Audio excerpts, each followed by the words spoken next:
I'm Logan Crawford, and right now on Spotlight, we're speaking with author Joe Smoke, who has written under a pen name a very compelling book. The pen name is Recovery Ryder, and the name of the book is Letters from a Trauma Survivor. She candidly shares a series of poignant letters offering hope and healing to fellow survivors on the path to recovery. We're delighted to have Recovery Ryder join us here today on Spotlight, and we ask the folks at home who are watching to support writers like her by subscribing to our channel. And we'd also like to thank the folks at Great Writers Media for helping us put Joe in the spotlight today. Joe, thanks so much for joining us here on Spotlight. Thank you so much for having me, Logan. I really appreciate this time and opportunity. My pleasure. Great to speak with you. I think this is an important book for sure. Letters from a Trauma Survivor. First of all, let's give the folks at home some background. What are these letters anyway? They're a series of letters that I wrote to various people, various things, various situations, emotions from various traumas I have lived through, just to help express what I have gone through on my quest to find healing for myself, and also be a voice to those who may not think or can have a voice in the midst of trauma. Exactly. And if you're comfortable talking about it, do you want to tell us a little bit about the traumas you've suffered and that you wrote these letters about? Sure. Yes, I have been through sexual abuse as a child. I have been through neglect from parents. I've been gaslit. I have had someone try to murder me. And I have been locked in some places without the ability to escape. And just there's just so much. It's very hard to even articulate that, but so it's very healing to be able to write about it. And I created actually something called a trauma tornado, and I brought it with me so I could show you. It looks like this. It's actually pictured in the book, but it kind of lists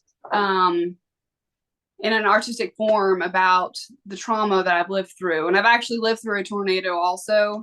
That's another form of trauma that I have lived through too. So there's so many different types of trauma, and unfortunately I have lived through a lot of them. So it's hard. I mean, I think it's part of life in many ways. We all suffer traumas, big and small. Some obviously are much more severe than other people's experiences, but we're all broken seems to be the phrase that people use lately a lot, to one degree or another, from our parents, from our peers, from our friends, from betrayals, from strangers. You never know. Unfortunately, sometimes the people who are closest to you are the ones who are most likely to hurt you, but it also happens, of course, at the hands of strangers. But writing this book was quite cathartic, you say, right? For sure, it was. It was hard, but it was very relieving. It just was good to be able to get it out, and then to be able to share it, and to have a voice when I felt sometimes in my life that I haven't been able to have a voice or have my needs met and things like that. It was very good to be able to just, I don't know, put it out there and hopefully help others too in the process. I really enjoy helping others, and I hope that it can benefit others too. And these are a series of letters you've written pretty much over the course of your life, right? Some, yes, and then some just more recently even. So I don't know. It's hard to explain the timeline on it, I guess. So yeah. When you were writing these letters, give us some examples of who you were writing them to, what type of help you were seeking, and so forth, just so folks have an idea about these letters a little bit more. Sure. I wrote one letter, for example. I wrote to the perpetrator that sexually abused me. It's an unsent letter, but it was I wrote it to be able to express kind of what he did to me, what he took the innocence from me. This gentleman actually was a serial he did it to like 40 different kids, about, basically, at least proven. And so he went to prison, and he ended up dying in prison for the crimes he committed. And so just being able to, even though he's never read the letter, or he will never read the letter, I wrote kind of what it did to me and how it made me feel, and like why did he do that to me, like asking those questions that I won't ever get answered. Yeah. But it was very healing for me. There are other letters to like family members, just to articulate some of the pain that I've gone through from them. There's letters to, like, on a more positive note, a letter to a good boss that I've had that has really been there for me, encouraged me, and things like that. That has been a huge support to me. There's letters to and from my dogs, as if they were writing the letter to me, just to see like what would they say to me if they could talk. And so there's letters to things like to trauma, like about talking to trauma as if it's a person. Letters to anger or disappointment.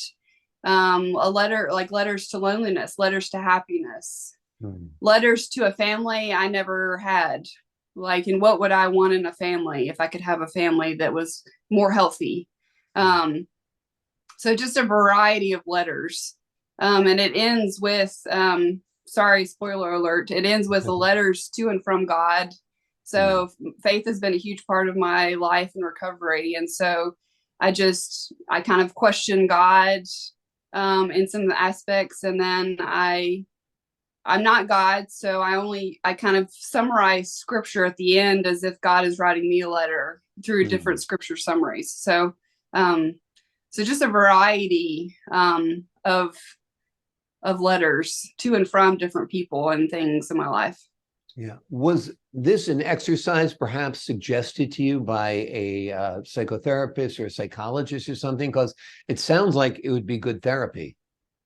It was suggested through therapy to write letters in different capacities, and then I just went for it and wrote even kind of above and beyond kind of the assignment, so to speak, and then pursued getting it published to just be able to be a voice, to help others communicate that others can do this too. And to kind of educate people that trauma does exist, and this is it's painful, but there is hope too. So some of the letters that you actually sent to the people or to the offenders, was it helpful at all? Did you get any kind of satisfaction out of writing the letter where they apologized or tried to explain their side or made you see things in a different light? Well, most letters are actually unsent. Right. And I didn't really I've tried communicating with my family some, and it ended up being where there was not an apology, and there was just more blame on me. And so it was very very hard. And so they ended up having to be cut fully out of my life. It's pretty disappointing. They do have like my email address, so if they ever do want to seek and pursue peace, and apologize for some things that they've done, there is that little bit of open door, but otherwise they're not allowed to be in my life. And for the sake of not constantly drowning in hurt, it's healthy boundaries to do that. And so it was very hard to get to that point, because for the longest time I thought that I was not loving them if I didn't just put up with it. And that's not true. I can still love them, but I don't have to put up with some of the hurt and the abuse and the neglect and things that they have brought onto my life. So it's disappointing and heartbreaking, but it's still, forgiveness can still take place. And I've learned that forgiveness just is healing for me. even though maybe they don't deserve forgiveness, it still does them no good if I'm eaten up and torn up about it and not trying to move on with it. But having the ability to forgive, which is a process, it doesn't just happen overnight. It's a process that I keep having to do and apply in my life, to be able to keep moving on from it. So it's hard. It is hard. I think it's especially hard and especially complicated when the person who has hurt you is a family member, like a mother or a father or a sibling or a child, because a stranger who hurts you, you can hate them. You know, it's hard and destructive in many ways to hate your mother if she hurts you, or hate your father if he hurts you. So it's very, very complex, because these are people that you really do love with all your heart, and on a level and a connection that is different than any other, yet they hurt you and they can't be part of your life. So, and that hurts. So it's sometimes compounded. It's a terrible situation. Right, for sure. Yeah. It's very hard. It's hard. You know, and because of the stuff that I've lived through, I have struggled with suicidality and things, and have really been at points like fighting for my life. But thankfully, with therapy, with friends, with other supports and things, like I can keep fighting. I can keep moving on. I can keep going day to day, you know? And so it's very challenging. Yeah, absolutely. Do you remember the first letter you wrote when your therapist said to you, why don't you write a letter to that person? You don't have to mail it. But I guess this is a way of like divorcing yourself from your feelings a little bit, or compartmentalizing it. You put it down on paper, and now you stick it in a drawer or publish it in a book, if whatever it is. But you've kind of had your say, which you never had a chance to do. So who was that first letter to? Do you remember? I think it was, I can't actually fully remember, but I think it was an easier hurt, if that makes sense. Yeah, you didn't I want think to it was tackle the kind of big ones right out of the box, right? right. Yeah. I think it was like from like to a person that was in my life that had hurt me, but it was like not a family member and not the perpetrator. It was kind of just a betrayal, like through a friendship type thing. I think that was the first one. But I honestly can't fully remember, because I've written all of them and I can't remember which one it started with. Exactly. Your pen name is interesting, Recovery Ryder. Why did you choose that? I don't know. It just came into my mind and it just sounded like cool. It sounded like it had a ring to it.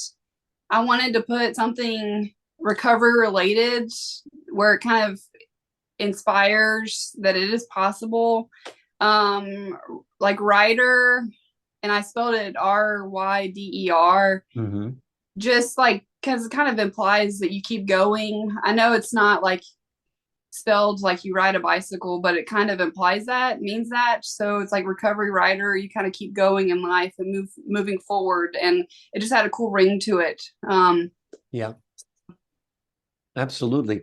Now, writing this book and publishing these letters, you know, there's something very difficult about writing in general when you put it out into the public, because you feel like people will see and know you on a different level, and these were very personal experiences. Did you wrestle with the idea of whether you would publish it or not? What made you decide to publish it? And who were the first people you gave the book to say, hey, take a look at this, what do you think? I did wrestle with it, and I wrestled a lot whether I should give my real name or not, and publish it under my real name or not. And let's see, I gave it to some therapist about it to read, and I let a friend read it also. And then I don't know, if I came up with I think I came up with the idea. Let's see if I can get it published. I don't know. I don't think a friend told me that. I don't remember exactly. I'm sorry, but Sure. And so I just pursued publishing it. And it's just kind of grown into what it is now. It came out at like May 9th.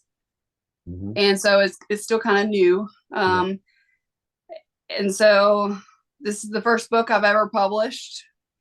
And it's just interesting. I would like to write another book, kind of to just describe more of how I've done recovery, what I do for recovery, kind of going from being a victim to a survivor, like kind of portraying that. I would love to start, and actually I have actually started writing that, but I work a lot too. So, yeah. But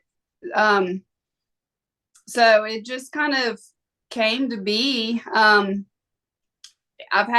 I've also published it. I've had a lot of medical bills and things.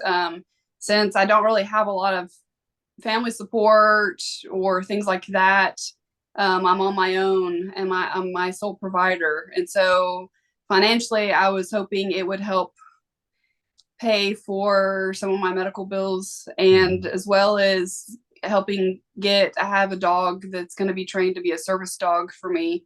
And so I'm really hoping that some of the sales will help with that training and things too. So I've written it to be a voice, but also to help be an added support financially for me. I'm hoping so. Yeah. Well, hopefully that is the case, and hopefully it does help with the burden that you're dealing with. Tell me about trauma survivors. Do you work with them? I know you have your own website, joesmoke.com. Tell me, do you work with other trauma survivors and other people who have been victimized?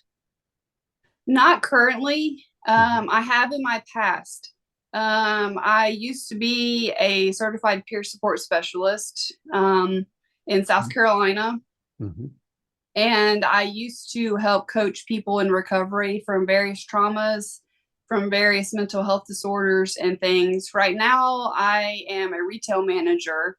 So I don't directly, I have subordinates and employees that work for me, and I don't fully know their stories, but I try to be a quality leader to them, and one that they can turn to if they have, been in like traumatic experiences. I don't know fully everyone's story that work under me and that I work with. And I work for a great company, and I help a lot of customers on a regular basis with crafting projects and things. And so I hope I make a positive impact to everyone around me, though I don't directly work with people that have experienced like trauma currently. I would like to start back, maybe adding that in my life, because I think it's a huge blessing to me to help be a hope and offer hope that it is possible to recover. So, yeah. It sounds like you've got a great relationship with your dog. You say you're training him to be a service dog as well? Yes, it's actually a she, but no worries. Her name is Daisy, and she is an English lab. And we are going to be working with an organization called Medical Mutts in Indiana, and they will help me and her be able to be trained so that she can be a support. It takes about 2 years to get her trained fully. And she just turned a year old, July 6th. So she still has about a year to go. She's very smart, very teachable too. I also have 2 other dogs too that aren't going to be service dogs, but dogs are just very healing to me. And they're just a great support to me. Oh, yeah, absolutely. Now, what type of tasks will your service dog help you with? Yes, she will help me if I have nightmares at night. She will help be able to calm me down. She will be able to help me if I have anxiety out in public. She can help me navigate that, leave a situation if she like can tell. She'll be able to smell my anxiety and she'll be able to sense it. She will help me be able to like leave a situation if I needed to leave. She can be trained to like find my phone. If I had an emergency, she could get and grab my phone for me and bring that to me. She can, if people, like if I'm out in public and people are crowding me, she can stand in between me and other people, so I feel less crowded. So this is like a true emotional support animal that goes a little beyond that. I mean, obviously, yeah, right. So obviously she that will, is yes, calming. she is like, she would provide different services and things. So for sure. Wonderful. Wonderful. For Yeah, sure. that must feel great. If you suffer from anxiety, having a big, lovable dog by your side who's trained to deal with those issues has to be extremely comforting, you know? For sure. For sure. Yeah. Yeah. I was going to joke with you before when you said about the dogs writing letters. My dog would be writing a letter saying, "Sorry, I pooped in the kitchen this morning." But your dogs sound like they're a little more advanced than my dogs. Oh. So, but they're Jack Russell Terriers, so they tend to be a little Gotcha. crazy. Yeah. Gotcha. Wonderful. Wonderful. Who are you hoping to help with this book? I guess other trauma survivors, and I guess maybe even therapists as well, to better understand the issues that people are going through. Yes, for sure. And like family members that may not be the perpetrators, but may want to understand what a family member is going through, or a friend. If they don't have a history of trauma themselves, they can read the book and maybe learn a little bit, you know, what it's like, what it feels like, how it impacts our life, to go through things like that. Talk to me a little bit about faith and how that has helped you in your journey. Yes, God has been a huge, huge blessing to me. He, I mean, he created me. He saved me from my sins. He is my comforter. He is my father. When my earthly father has failed, he has let me see him as the perfect father. He has been just everything to me. When I was a small child, about kind of going through the sexual abuse and then the abandonment from my father, God gave me this precious vision at night when I was crying myself to sleep, that he was holding me in his hands and rocking me to sleep. I never saw his face because he's too powerful for that, but he let me have this comfort of a vision of him holding me and comforting me to sleep. So he's been everything. And the Bible has been a huge blessing to me too. Reading through like the Psalms and other scriptures, they're a huge comfort to me. So he gets all the glory for everything in my life. So for sure. Have you found a church that you like, or is most of your religion, you know, just you and your personal relationship with God? Right now I am not in a church. I've had some church injury, unfortunately, as part of the trauma, and it's very heartbreaking. I would like to be able to go back to church sometime. Right now I'm not in a church, and I don't like that, but I would like to have the support of Daisy, fully trained to be able to go back to church. The church has some very wonderful people, but it also has what the Bible names as Pharisees and Sadducees and things. And so there can be some mean people in church, unfortunately. But there can be some very nice, genuine people. I have been part of churches in my past that have been a huge blessing to me. And I would like to get back to one. I'm just not currently in one right now. So yeah. Absolutely. Churches can be the best of times, or they can be the worst of times. You know, there are great clergymen and clergywomen, and they're awful.